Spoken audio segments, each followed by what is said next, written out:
6h53 vendredi, le hall de BFM TV est quasiment vide. Sur ces images, un des journalistes de la rédaction arrive pour prendre son service.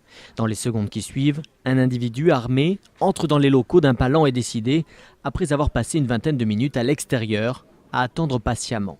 Dans le hall, plusieurs personnes sont présentes, un invité sur le départ, un agent de la sécurité et un rédacteur en chef qui vient récupérer ses journaux, directement visé par l'individu. Philippe Antoine fait un pas en arrière. La scène ne dure que quelques secondes. L'homme a tout juste le temps de tenter de tirer et de s'enfuir, laissant 2 balles au sol derrière lui. Cet homme, moi je n'ai pas entendu d'armement de son fusil. Il a vraisemblablement laissé 2 cartouches tomber par terre, puis il s'est retourné et il est reparti. Soit il a essayé de tirer et l'arme s'est enrayée, première hypothèse, soit deuxième hypothèse qui, à mon avis, est la plus vraisemblable. Il n'a pas essayé de tirer, mais il a laissé tomber les 2 cartouches pour montrer qu'il en était capable.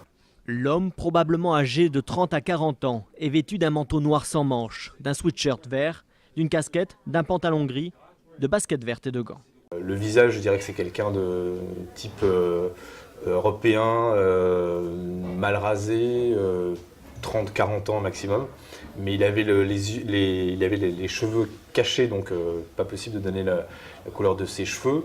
L'individu armé n'est resté au total que 22 secondes dans les locaux de BFM TV et n'a prononcé qu'une seule phrase, en forme de menace. Il ne s'est pas adressé à moi directement, il a dit une phrase que je n'ai pas entendue parce que j'ai eu un mouvement de recul et je pense que dans l'émotion, voilà, on ferme les écoutilles et on s'en souvient plus.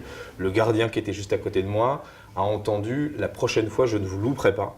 Une fois le message passé, l'individu s'enfuit d'un pas décidé avant de partir en courant dans une rue étroite et sombre. Il est alors tout juste 6h54.